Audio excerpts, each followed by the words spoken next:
영화 저주받은 궁전. 아이의 혼령은 팔척기의 딸이다. 옛날 용담 마을이 불길에 휩싸였을 때 팔척기의 아내와 딸은 선제의 명을 받아 구출되어 궁으로 피신했다. 선제는 원래 팔척기를 죽일 의도가 전혀 없었고 모든 일이 해결될 때까지 팔척기를 붙잡아 두었다가 이후에 팔척기를 가족과 재회시키려 했다. 그러나 뜻밖에도 팔척기는 탈출에 성공해 용담 마을로 돌아가 가족을 구하다가 불길 속에서 죽었다. 선제는 이 일로 마음이 아팠기에 팔척기의 아내와 자녀를 매우 잘 보살폈다. 하지만 이로 인해 조정 내 대신들은 시기와 질투를 품고 은밀히 팔척기의 아내와 딸을 죽였다. 여리는 팔척기 딸의 혼령의 도움으로 진실을 밝혀내어 팔척기 딸의 영혼을 감화시키고 팔척기 가족 전부를 삼도하로 인도했다. 왕은 부인과 뱃속 태아를 보호할 수 있다고 믿어졌던 퇴마석을 가지고 팔척기 귀신의 제사를 올리며 자신의 정성을 증명하고자 부인과 태자를 데리고 갔다.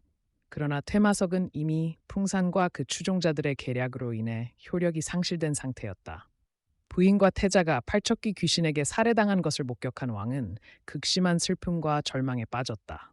팔척기 귀신을 뼛속 깊이 증오하는 왕은 여리와 강철이를 죽이지 못해 더욱 분노했다. 여리의 말을 믿었기에 왕은 가장 소중한 가족을 잃은 것이다.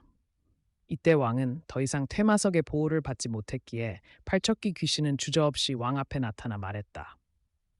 왕이 태자를 구하려면 즉시 여리와 강철이를 죽이라고. 그렇지 않으면 태자에 계속 해를 가하겠다고 조건을 내걸었다.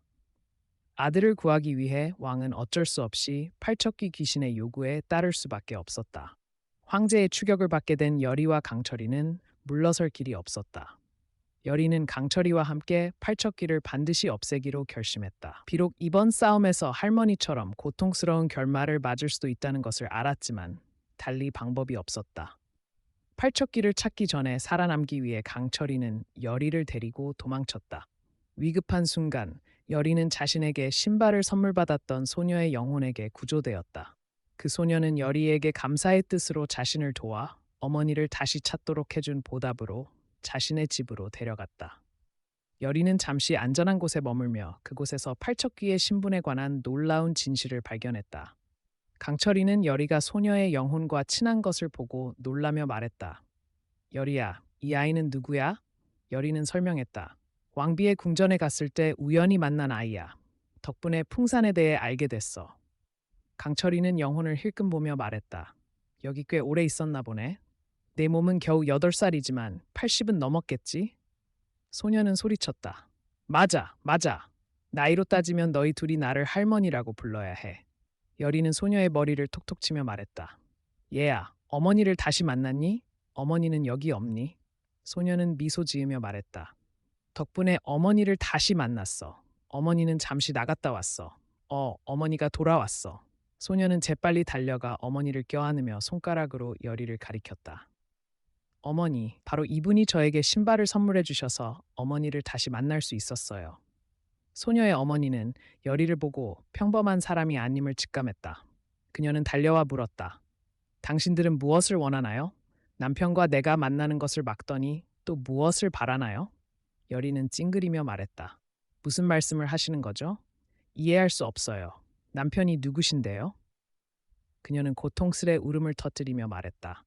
남편이라니 바로 팔척기요. 당신들이 왕실을 무너뜨리려 이용하는 그 자요. 그렇지 않나요? 여리는 여기에 감춰진 비밀을 직감하고 말했다. 당신이 팔척기의 아내라고요? 왜 당신과 딸이 여기 있고 서로 가까이 있는데도 만나지 못하는 거죠? 그 귀신은 분노하며 소리쳤다. 당신들이 그를 봉인해 그가 우리를 볼 수 없게 하고 또 당신들이 마법을 걸어 우리가 그에게 다가가지 못하게 했잖아. 내가 몇 번이나 그가 우리 어머니와 나를 위해 용담 마을을 위해 무고한 사람을 죽이는 것을 보았지만 다가갈 수 없었고 진실을 그에게 말할 수 없었어. 우리를 해친 자는 선제가 아니야. 하지만 나는 할 수 없었어. 그래서 나와 내 딸이 아직도 저승으로 가지 못하는 거야. 나는 그를 버릴 수 없어. 그가 악령이 되어 이용당한 후 반드시 영원히 갇힐 거니까. 귀신은 흐느끼며 울었고 그 눈빛은 원한과 무력함이 뒤섞여 있었다. 여리와 강철이는 서로 눈을 맞추었고 여리는 모든 것을 이해한 듯 기뻐하며 말했다. 그래서 그런 거였군요. 걱정 마세요. 우리는 악한 자들이 아니에요. 당신과 팔척기를 돕기 위해 왔어요. 그가 풍산과 그 배후의 어둠 세력에게 조종당하고 있다는 것을 알아요.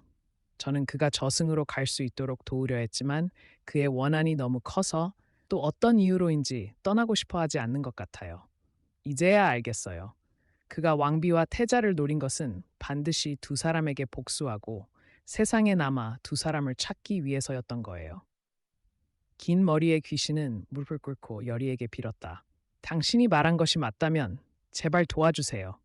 저와 그에게 우리 곁에 항상 기다리고 있다고 전해주세요. 여리는 찡그리며 말했다. 안 돼요. 팔척기 성격상 우리가 하는 말을 믿지 않을 거예요. 오직 당신이 직접 그에게 말해야 해요. 긴 머리 귀신은 절망하며 말했다. 나는 할 수 없어요. 그들은 거의 100년 동안 내 영혼을 여기 가둬두었어요.